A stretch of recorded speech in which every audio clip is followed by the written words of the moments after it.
la grabación, porque ya se puso la otra. Muy bien. Bueno, como les mencionaba, la semana pasada vimos un ejercicio, un problema, donde nosotros agrupábamos los datos, no sé, no me acuerdo, creo que eran 20, no eran tantos datos tampoco, pero habían quedado algunas dudas. Si ustedes consideran necesario, podemos hacer otro ejercicio el día de hoy para que se entienda mucho mejor en qué consiste el poder agrupar los datos.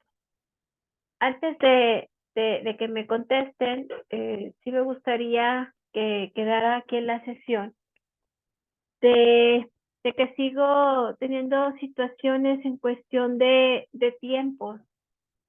Eh, parte de estar en línea o en una ocasión a distancia, la comunicación más efectiva o la comunicación más eficaz, pues es a través de mensajes de la plataforma.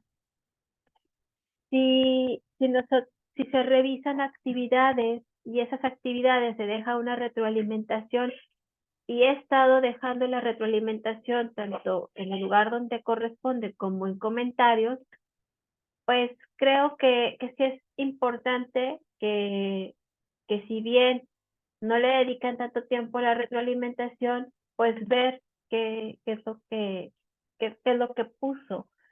Porque ha ocurrido que nuevamente me topé con documentos que tienen el nombre con algún acento o con una ñ y que no se pudo abrir el documento.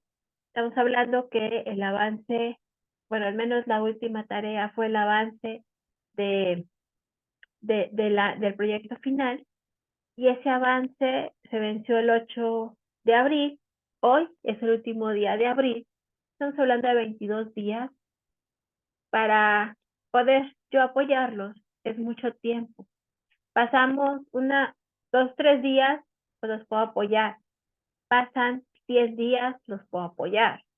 Pero ya 22 días, estamos hablando de mucho tiempo para poder apoyarles en algo que pues sí despegue su calificación, que es el 30%. Entonces, sí es importante aquí recalcar que hay que estar pendiente de la comunicación, la comunicación pues mucho más factible es a través de la plataforma, por mensaje, por comentarios en las actividades cuando ocurra una situación así, para que lo podamos ver. Y bueno, también reiterarles que es importante que pongan su grupo para no estarlos buscando en cada uno de los grupos, que todavía hasta la fecha pues sí recibo varios mensajes de, solicitando el apoyo, pero pues no me ponen el grupo, entonces tengo que andarlos buscando. Nada más ahí como petición o solicitud, pues sí pongan el grupo para que sea mucho más rápido para ambas partes. Muy bien. Bueno, con respecto al ejercicio que vimos la última clase, ¿consideran que es importante que hagamos otro ejercicio de datos agrupados o con lo que se vio la semana pasada fue suficiente?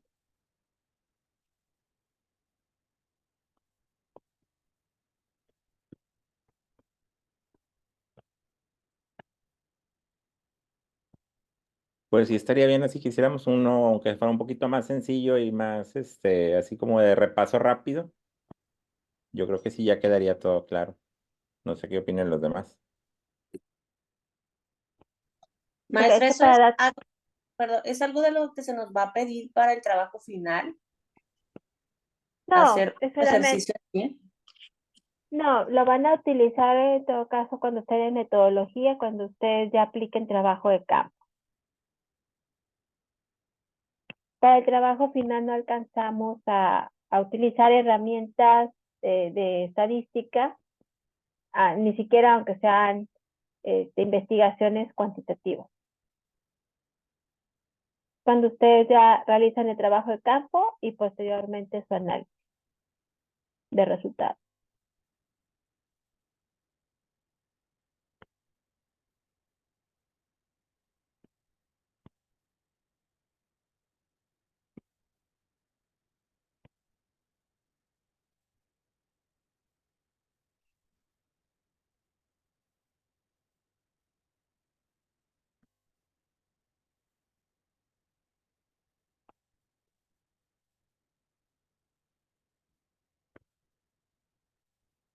Así que ustedes díganme, yo por mí no tengo ningún inconveniente de explicarles un problema más, o bien empezamos con las medidas de dispersión, perdón.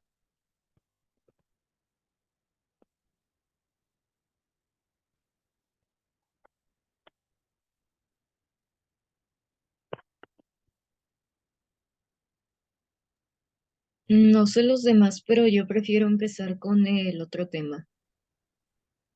Ok, Yo perfecto. también. Yo también. Sí, perfecto. Muy bien, entonces vamos a empezar.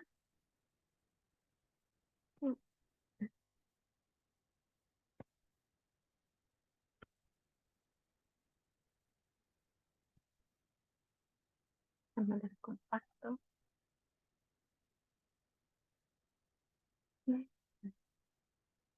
Muy bien, ¿me confirman que ya pueden ver la presentación, por favor? Sí. Es correcto. Perfecto, muy bien. Bueno, ustedes realizaron una aportación al foro donde establecieron una comparativa entre estadística descriptiva y estadística diferencial y algunos de los software mucho más utilizados o que comúnmente se utilizan para facilitar el análisis de resultados de los datos obtenidos en nuestra investigación o en nuestro estudio. Dentro de ese comparativo, pues muchos de ustedes pusieron la definición de estadística descriptiva, algunos pusieron desde estadística y luego estadística descriptiva y después estadística diferencial.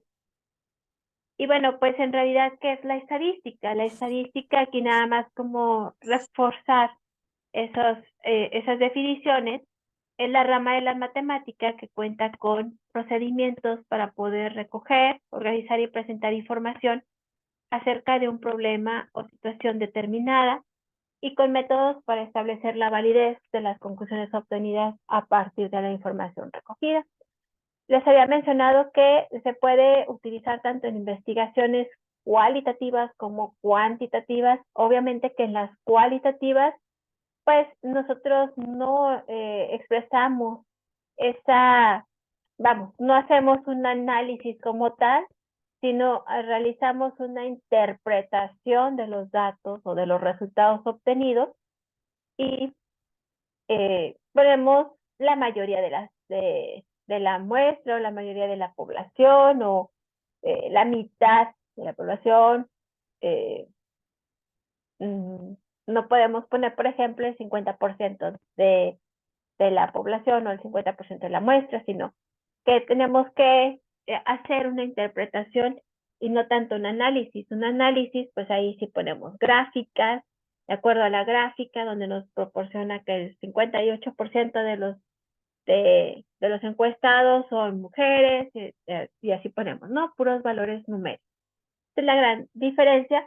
Aparte, bueno, pues es mucho más sencillo realizar un análisis en estadística cuantitativo que uno cualitativo, porque realmente un cualitativo nos limita porque son categorías y bueno, pues tenemos que utilizar diferentes herramientas para poderlos poner de una manera que al interpretar los resultados podamos llegar a plasmarlos de esa manera, no especificando valores numéricos, obviamente no poniendo gráficas, que es lo principal que tenemos nosotros como limitante, porque muchas veces las gráficas son las que nos ayudan a comprender mucho mejor el comportamiento de los datos.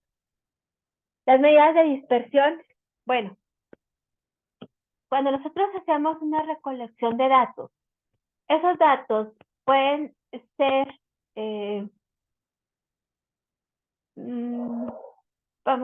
podemos mencionarle que no hay tanta variabilidad en cada uno de ellos. Por ejemplo, podemos tener datos que sean 23, 25, 24, 29, 27, 26, 25, 24, 27, o sea, que son dentro de lo que cabe, muy poca la diferencia entre el valor mayor y el valor menor. Pero hay ocasiones en las que sí tenemos una gran variedad de datos. Por ejemplo, se va 21 y luego baja 7 y luego regresa a 32 y luego 18 y así sucesivamente, ¿no? Entonces, la diferencia entre el valor mayor y el valor menor, pues es considerable. ¿Qué es lo que pasa? Entre más diferencia haya en nuestros valores, menos certeza vamos a tener, o a lo mejor no certeza, no creo que sea la palabra, pero sí sería mucho más complicado estandarizar los resultados que estamos analizando. Ahí, por ejemplo, esta información nos le dan las medidas de dispersión. Las medidas de dispersión, pues, como aquí lo menciona, es la variedad que muestra un conjunto de observaciones. Y bueno, una medida de dispersión presenta información respecto a la cantidad total de variabilidad presente en el conjunto de datos. Si los datos son iguales, pues se dice que no hay dispersión. Es decir, si nosotros tuviéramos puros datos de 22, 22, 22, 22, 22, 22, pues no va a haber ninguna dispersión.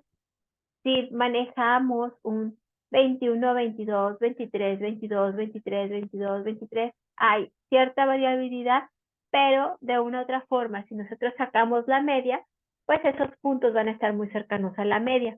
Pero si tengo 7, y luego 22, y luego 45, entonces ya ahí tengo una gran variabilidad en los datos y pues obviamente vamos a poder analizar solamente los que estén muy pegaditos o muy cercanos a la media.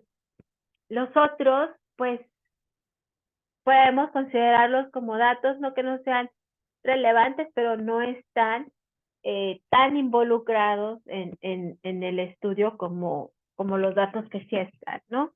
Entonces, cuando tenemos esta variabilidad, dependiendo de lo que estemos nosotros analizando, pues es lo que vamos a llegar como respuesta de los datos obtenidos. Entre más dispersos sean nuestros datos, menos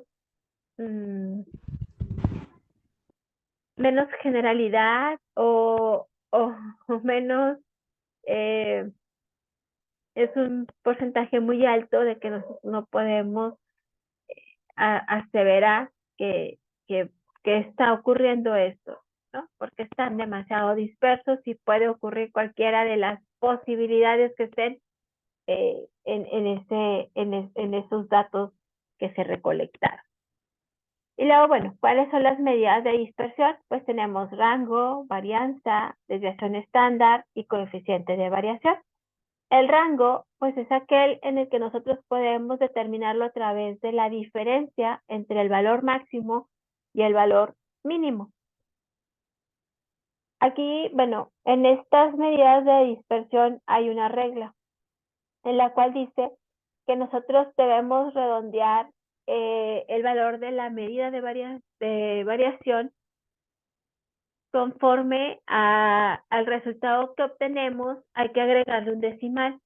Por ejemplo, si nuestros datos originales son enteros, cuando nosotros ponemos el resultado de las medidas de dispersión, tenemos que agregar 0.0. Aunque siga siendo el resultado un entero, pero sí tenemos que agregarle un decimal más.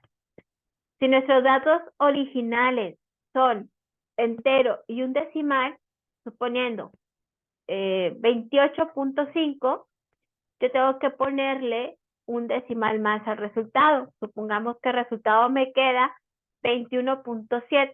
Bueno, no le puedo poner 21.7, tendría que ponerle 21.70 para que pueda quedar con un decimal más. Esta es la regla de redondeo para medidas de dispersión. Aquí no lo dice, para redondear el valor de una medida de variación, conserve un decimal más que los presentes en el conjunto original de datos. Por ejemplo, si la lista de datos tiene un solo decimal, el resultado cualquiera de las medidas de dispersión o variación tendrá 2 decimales y así sucesivamente. El rango bueno, como ya les había mencionado anteriormente, el rango es la diferencia entre el valor más grande y el valor más pequeño. Así es como nosotros lo vamos a determinar. Cuando tenemos el valor máximo, si nosotros tuviéramos una base de datos donde inicia con 5 y termina con 87, pues obviamente la diferencia va a ser muy grande. Entonces, cuando esto ocurre, es cuando dicen que el rango no es resistente, porque resistente se refiere a que hay demasiada diferencia entre el valor máximo y el valor mínimo, lo cual, pues al momento de graficar, vamos a ver el comportamiento de los datos y pudiéramos tener un gran porcentaje de variabilidad en nuestros datos. Entonces nos dice que el rango utiliza solo los valores máximo y mínimo de los datos, por lo que es muy sensible a los valores extremos, como el ejemplo que acabo de poner, y por eso es que una de las características del rango es que no es resistente. Debido a que el rango utiliza solo los valores máximo y mínimo, no toma en cuenta todos los valores y por lo tanto no refleja realmente la variación entre todos los valores de los datos. Eso es lo que menciona Triola. Cuando nosotros tenemos esa gran diferencia, pues obviamente si nosotros graficamos todos nuestros datos y esos datos son proporcionales, pues no va a haber tanta variabilidad, o sea, los vamos a ver en su mayoría cercanos a la media. Pero si realmente están muy diferentes, es decir, que no coinciden, que sí se van como a los extremos que acabo de mencionar, de 5,87, y que otra vez estén algunos en medio, pero que sí no haya forma de que se queden una gran cantidad de valores muy cercanos a la media, pues entonces sí puede hacer como demasiada variabilidad dentro de nuestros datos. Y pues eso nos complicaría mucho la interpretación, porque no es lo mismo tener datos que están muy cercanos a la media que datos muy alejados de la media. Aquí viene un ejemplo muy sencillo de cómo se obtiene el rango. Si se encuentra el rango de estas velocidades de datos en megabits por segundo, tenemos 38.5, 55.6, perdón, 22.4, 14.1 y 23.1. Lo primero, pues, es que tenemos nosotros que acomodar nuestros datos de mayor a menor. Entonces tenemos 14.1, que es el valor menor, contra 55.6, que es el valor mayor. Entonces nosotros, para poder encontrar el rango, pues ponemos 55.6 menos 14.1, quiere decir que la diferencia es 41.50 megabits por segundo. Acuérdense que aquí en las medidas de dispersión, la regla de redondeo nos indica que tenemos que poner un decimal más de nuestros datos originales. Nuestros datos originales tienen un decimal, entonces nuestra respuesta tiene que tener 2 decimales. Por eso se le agrega el 0 al final cuando nosotros ya obtenemos la diferencia. Por lo tanto, el rango de 41.50 megabits por segundo se muestra con un decimal más para que los presentes en los valores de datos originales debido a la regla de redondeo que les acabo de mencionar. En el caso de la varianza, ¿qué es la varianza? Bueno, cuando los valores de un conjunto de datos se encuentran ubicados cerca de su media, pues la dispersión es menor que cuando están esparcidos. Es más o menos lo que he tratado de mencionarles desde que iniciamos el tema. Y bueno, pues se puede pensar que es posible medir la dispersión en función del esparcimiento de los valores alrededor de su media, pero esta medición se efectúa mediante la varianza.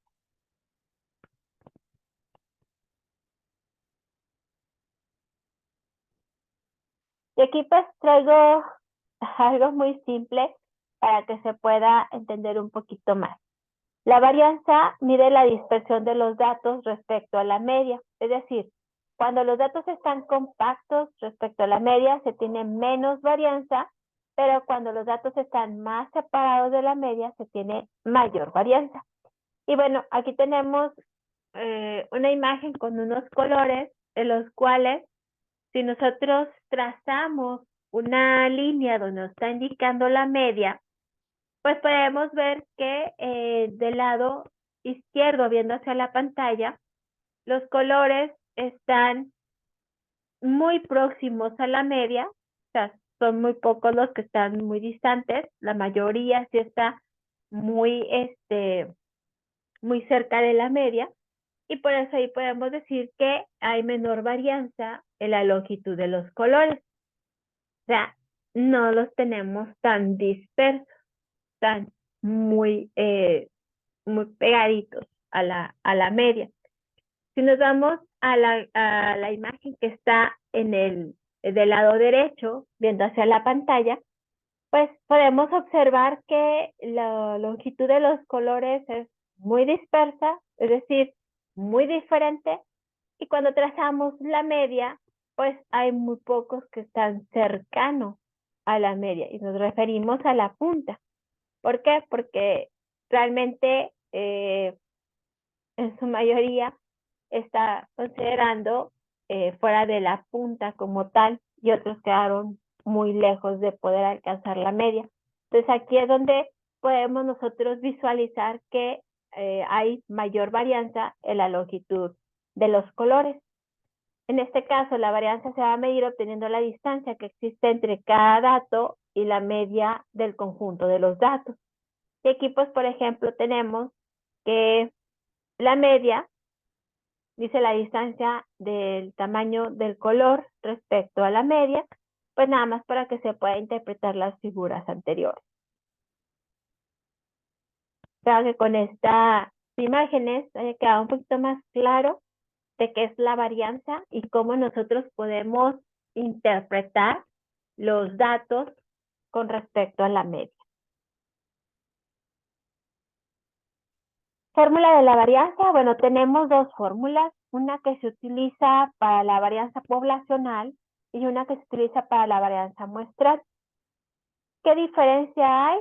La única diferencia es lo que tenemos en el denominador, donde en una tenemos la N mayúscula nos representa la población. Ya en su momento habíamos mencionado que la población pues es el total de lo que nosotros vamos a realizar el estudio. Por ejemplo, si hablamos de alumnos de primaria, pero no delimitamos algún grado y solamente dijimos que las escuelas, en una escuela particular, pues entonces nuestra población son todas las escuelas particulares que impartan o bueno, que estén al nivel primaria. Y bueno, pues como tampoco especificamos, tenemos que considerar tanto las bilingües como las no bilingües para que sea nuestra población. Por eso la importancia de delimitar muy bien qué es lo que necesito para el estudio, porque si yo lo dejo muy abierto o muy general, pues entonces mi población puede ser muy extensa. Entonces mi muestra sería mucho menor comparada con la población. En cambio, si nosotros vamos delimitando, pues vamos a tener cierta población y probablemente la muestra, que es lo más común, sea proporcional a la población. Entonces, la de la población o la varianza poblacional, pues nada más tiene la sumatoria de la diferencia entre el número de valor menos la media al cuadrado entre el número total de los datos. En este caso, los datos pues representan la población. Y en el caso de la varianza muestral, tenemos la sumatoria, solamente que es entre n-1. n-1 nos representa muestra y n nos representa la población. Y bueno, pues la que más se utiliza es la muestra. No sé si hasta aquí tengan alguna duda.